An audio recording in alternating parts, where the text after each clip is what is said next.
the more fun you have in the training, the more relaxed you are in training, then the easier the fight will be. It's an absolute fact. I'm not saying you don't train hard. I'm Mm. not saying your coaches don't grill you and give you those extra kicks, those punches, those extra sprints you do. But you've got to be able to enjoy it. Yeah. And the thing is, what we've got to remember with him, he doesn't see that as any different. He was born like that. Yeah. So it makes a difference to him. He Yeah. doesn't know what it's like to have the arm, the extra Yeah. arm. Right. So Yeah. that's what we've got to remember first and foremost. Mm-hmm. Sports is in his genes. I don't know if you know this, but his dad was Gavin Peacock, who was played for Chelsea and Newcastle. I've heard then there's an inkling going round that one wants to come to North America at some point. So I thought, well, what better person that could help? Oh, I think you're the man to lead this road to one. And let's see what after the tournament ends, let's see what we can do. I'm sure we're going to do a lot of business together.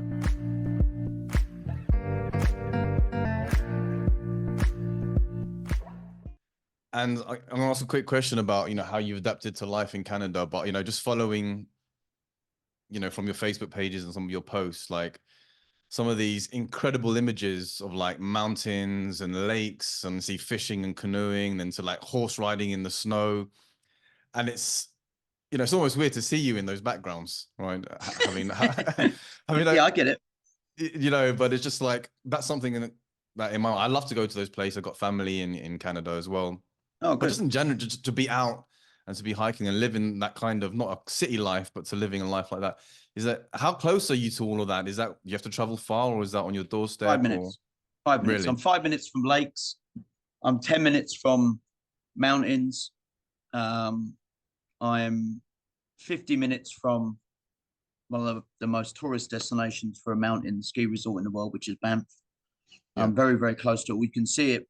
You can see all the mountains literally coming out of my house where I live. Yeah. And then you drive 5-10 minutes, and then you're on what you'd see in the movies, the Revenants, the Legends of the Fall, the Yeah. Unforgiven, all those Yeah. sort of areas are filmed literally a stone's throw Oh, from my really? town. Okay. Yeah. Yeah. And while I was getting my feet in the door and I did a promotion, and I was starting to teach guys here and promote guys here, then of course COVID came, Yeah. and it absolutely delayed everything that I was wanting to do, the growth, the evolution over here, probably by 2.5 years. And then Yeah. afterwards, even when it ended, it took some time, didn't it? Everybody got affected. So I feel like now I'm starting to take a little bit more advantage of it. I'm in a much better place financially. Obviously, during COVID, it was very difficult for everyone. So Yeah. month by month, day by day, you had to get by. And when it was over, it took some time for recovery, because you're going back into paying whatever it was you were for the last 2 years off. Yeah. So I finally got back on my feet, and I'm starting to now do things, and plus I've got a real young family too, of young kids. So I can't always, hey, I'm going to go hiking for 6 hours. Hey, I'm going to go skiing for 8 hours. I do want to be with the kids. I want to take them to these sort of places. So they're Can you starting ski? to, Can you I handle can yourself? ski. Yeah. Hey, have I what? Can you handle yourself on Yeah, a I set can of ski. skis? Yeah. Yeah, I can ski. I was fortunate enough to have a mate that lived up in the Italian Alps, and I would go Oh, regularly. nice. And just when you're there and it's just miles and miles of snow and mountains all around, Mm. it is, very, very surreal, but it's It's such a very very fulfilling too. powerful. Yeah. Very powerful. Yeah. It's very fulfilling. Um, it's calming, but also an adrenaline rush at the same time. Mm-hmm. You feel that peace up there because it's quiet and things like that. And then, of course, you're going down. It's a good little Yeah. adrenaline rush. And, at the end of the day, by the time you finish, when you've done a good few hours of skiing, maybe more, you feel exhausted, but at the same time, exhilarated by it. Friends, of course, I miss friends. People in the business, of course, I miss them. Students, I had to leave a very successful gym at the time, Yeah. but I had to make those commitments, like losses, to move forward. Yeah. So I advise anyone, life is too short. We know all that. But if you want to do this and people come and visit me, I'll help you out. You want to come to Canada? Yeah. I'll help you out for sure. When Yeah. Liam Harrison came over, we took him to Banff, we took him to some of the Yeah. lakes. Yeah. We went out shooting. We went out to the middle of nowhere to go shooting. He did a seminar and off he went across Canada, but at least he had a little bit more of experience. But yeah, it's a wonderful, wonderful area I live in. Canada, as far as Muay Thai is concerned, you've given it a voice now. Yeah. And so talk to me about, one championship, because in that small time, not only have you, you've been setting up your white collars, you've been training Yep. your fighters, doing Yep. your youth tournaments and so Yeah. on.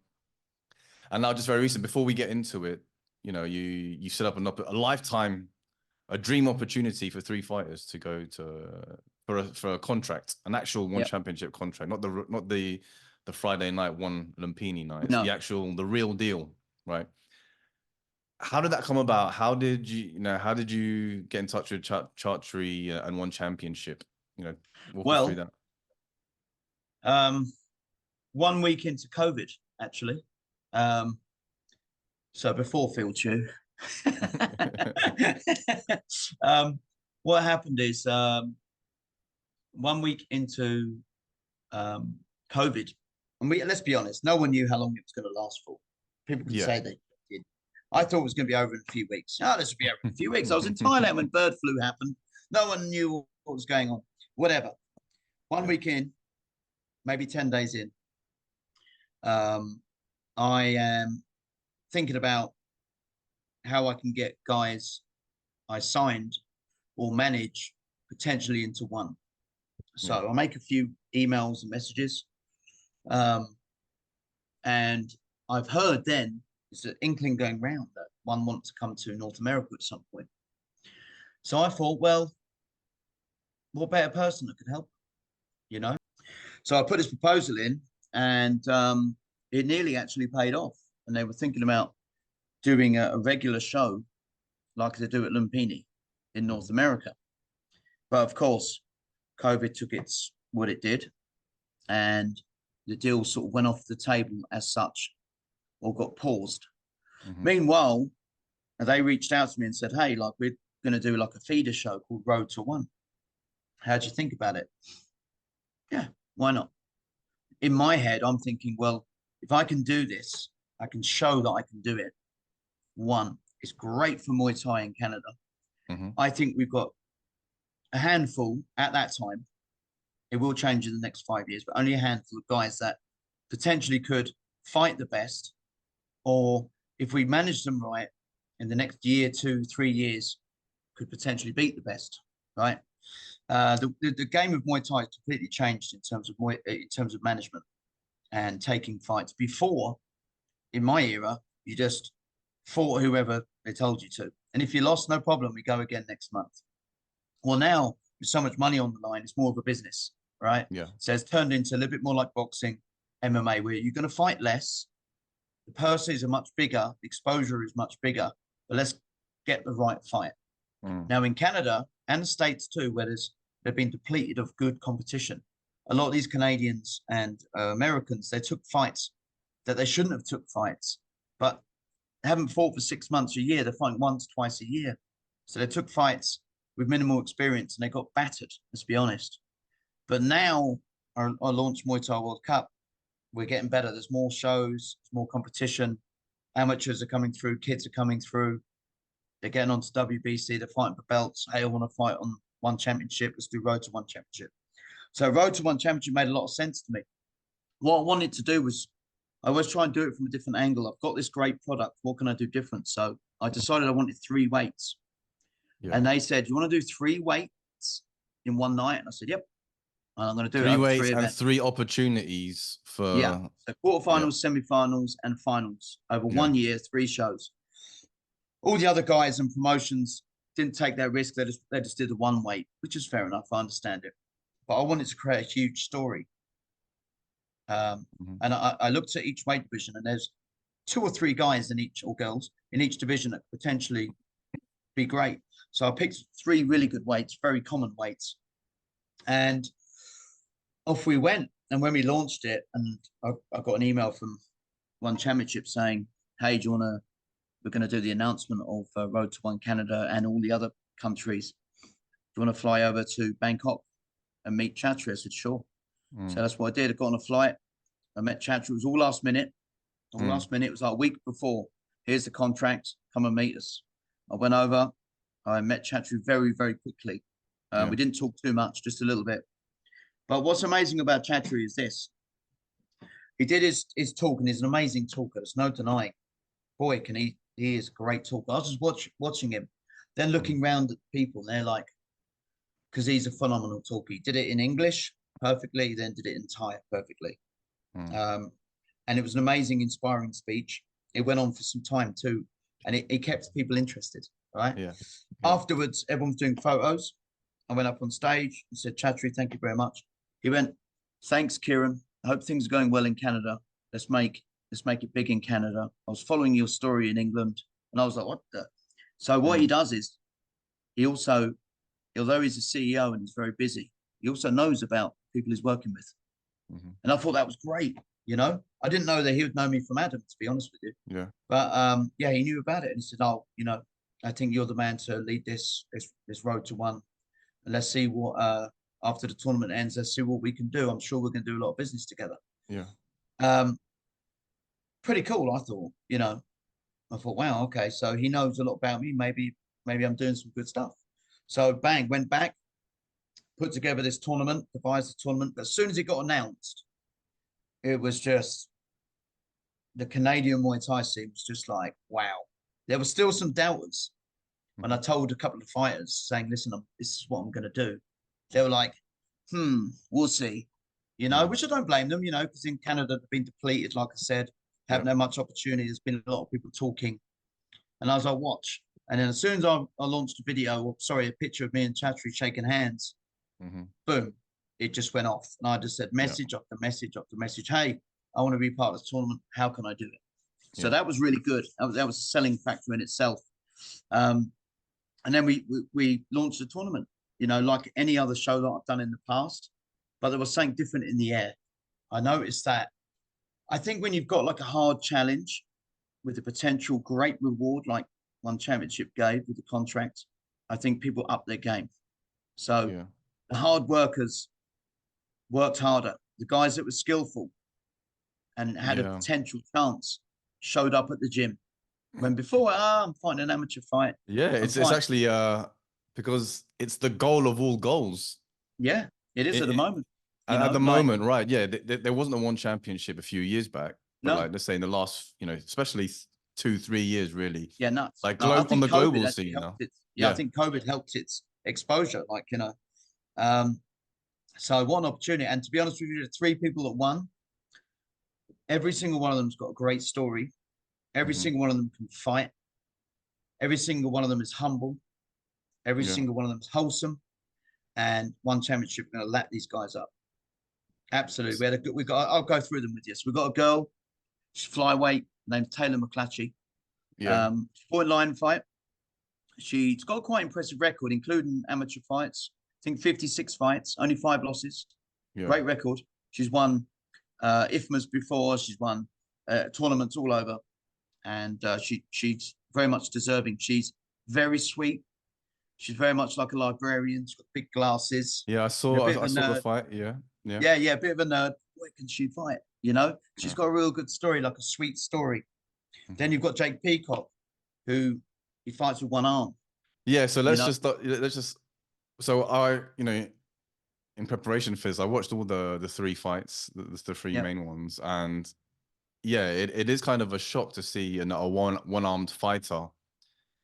Maybe not to see a one-armed fighter, but in the final of an event. Yeah.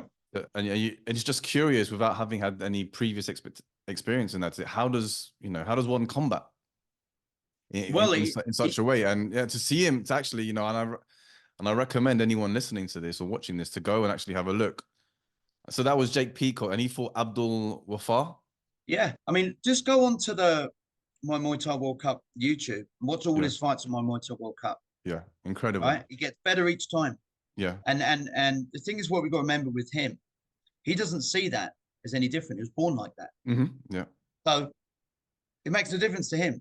He doesn't know what it's like to have the arm, the extra arm. Right. So that's what we've got to remember first and foremost. His distancing is amazing because he learned to fight, evade, you know, certain attacks from it. Yeah. He's been doing martial arts since a kid. Sports is in his genes. I don't know if you know this, but his dad was Gavin Peacock, who was played for Chelsea and Newcastle. Oh, really? And then his granddad played for Charlton Athletic as a football player. So sports is in his gene. Competition wow. in his genes, right? Yeah. and I don't know if Gavin Peacock played for England or not. I'm not sure. Anyway, they all live here anyway.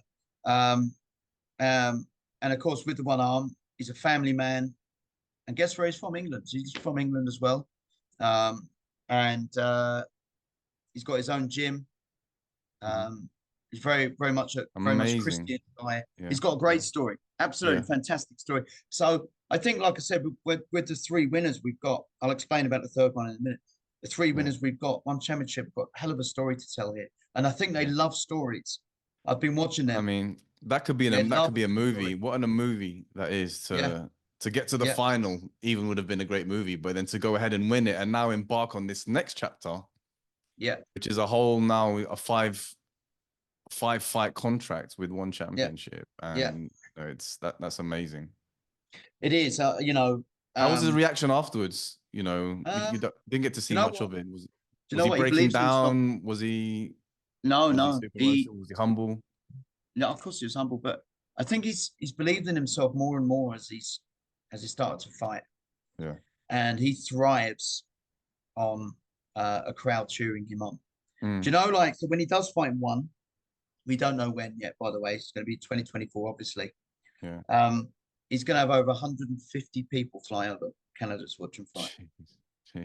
He's got a hell of a following, right? Wow. Because he's very likable. Like I said, he's a family man, 2 kids, a religious guy, owns his own gym, very nice.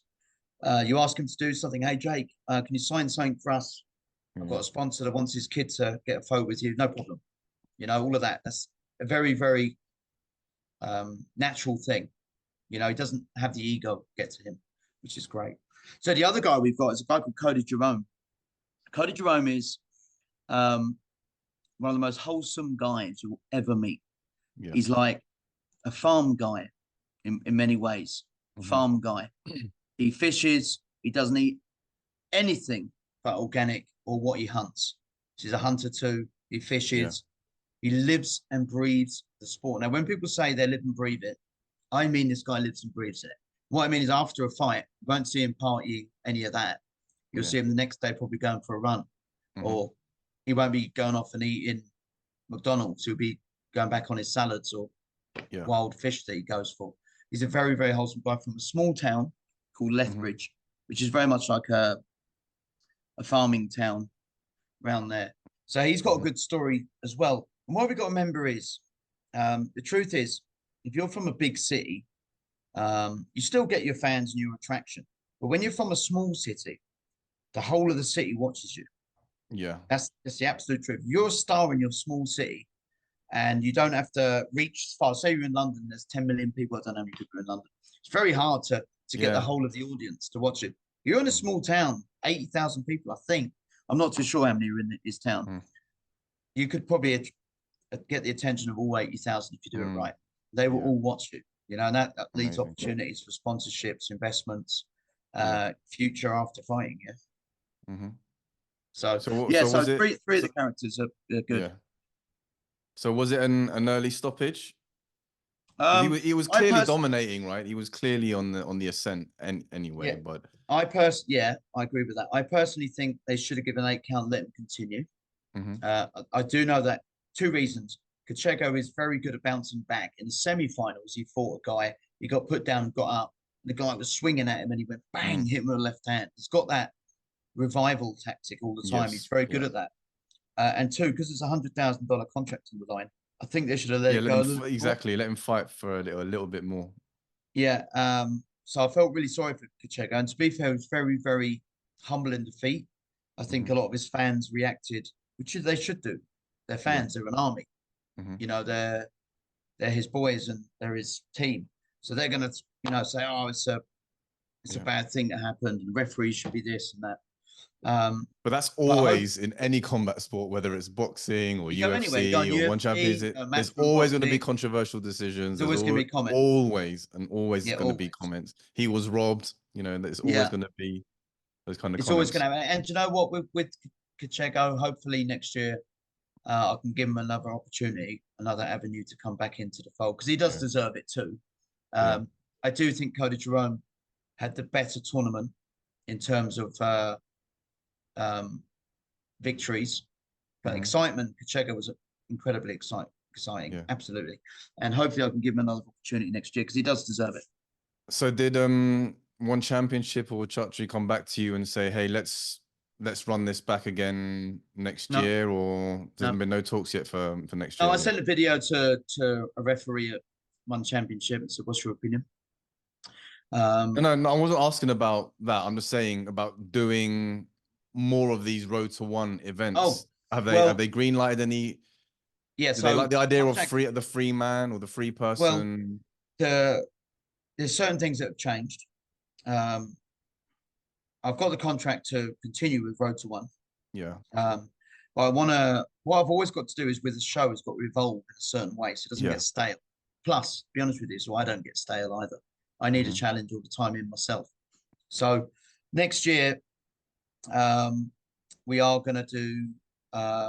There is part of the contract we have is we can offer them the Friday fight night as well as a quick entrance in. Yeah. So you could do a Mhm. 4-man for that. So we'll probably take that offer. We don't know exactly yet, which will be the Friday fight night.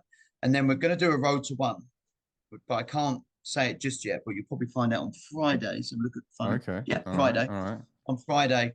And it will be a Road to One, but with I'll give it away a little bit, an international twist. So that's what we're going to do because it attracts excitement. I've got to think as a promoter, the last event I Sounds like a did, UK international twist there. maybe. Mm. The truth is that when you have our last event was amazing, like we sold out before doors opened, and that is Yeah. no lie either. A lot of promoters say sold out, it's absolute rubbish. I don't ever like to put all my shows sold out because I was trying to squeeze some more people in if I can. Yeah.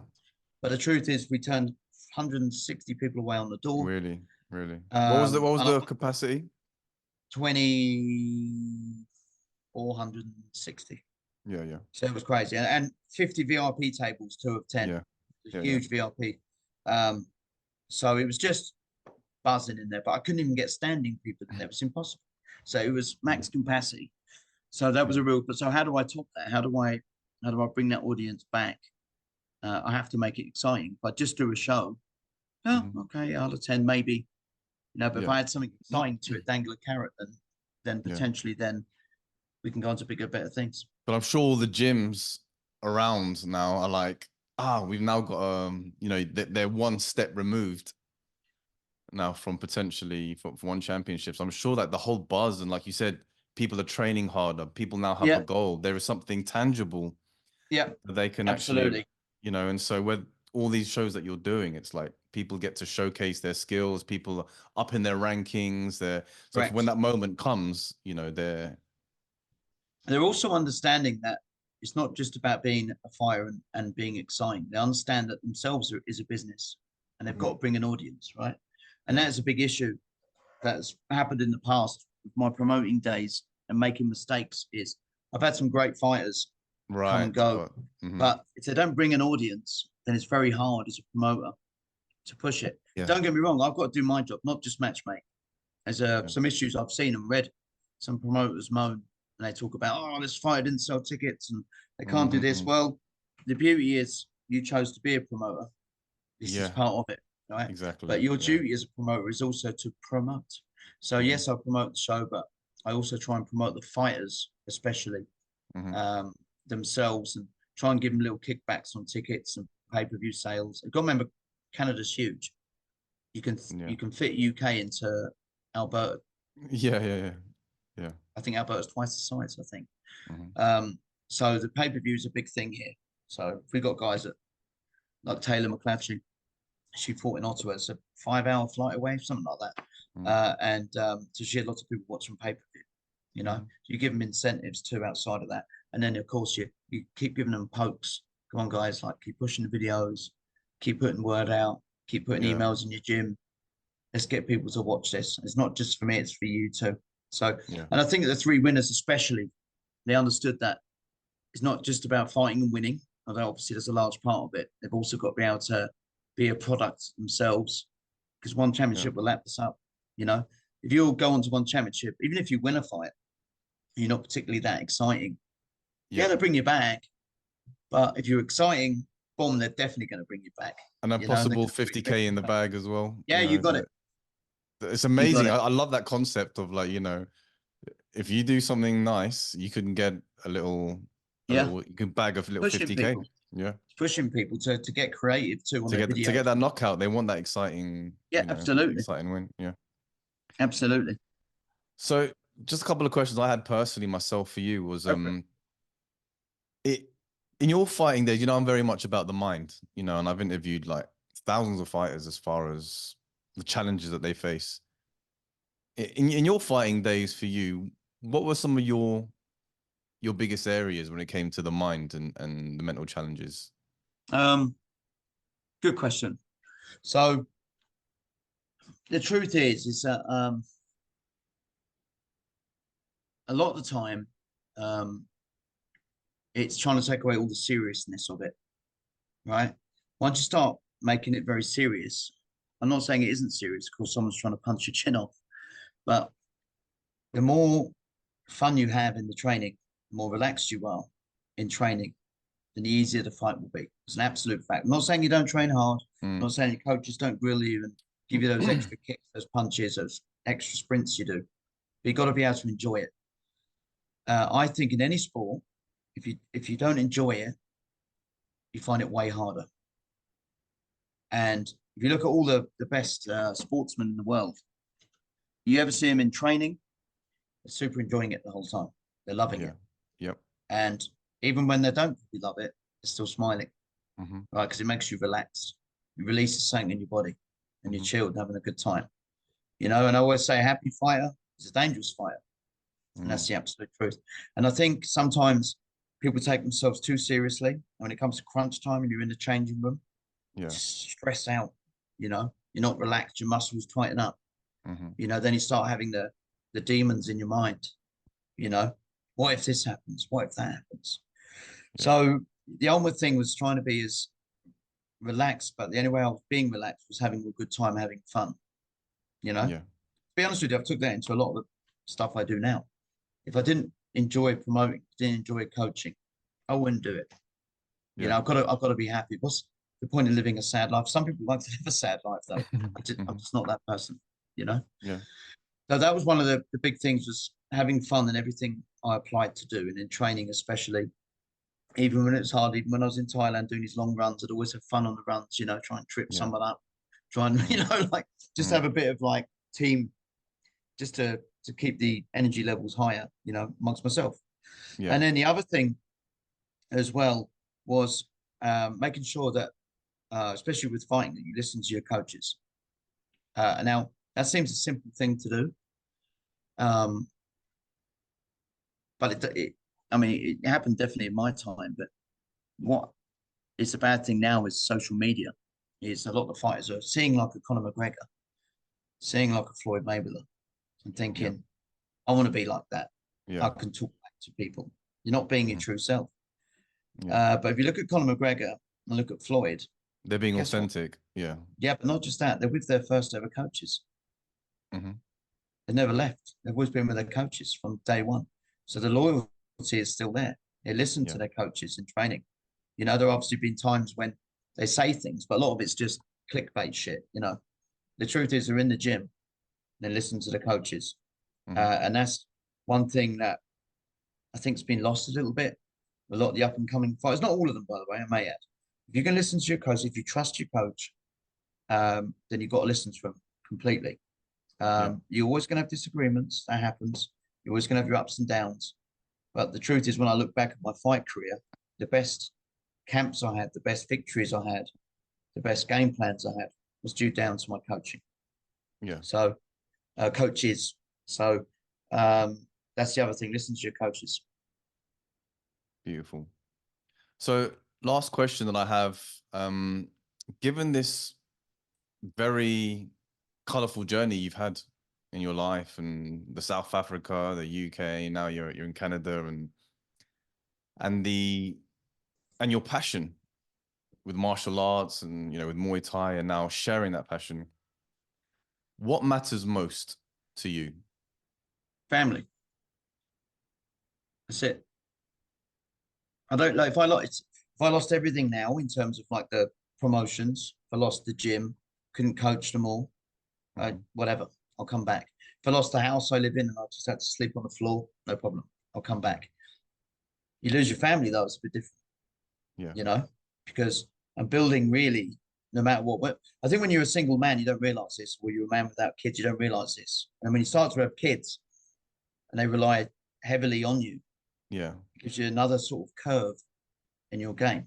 100%. You know, so that's a big drive for me.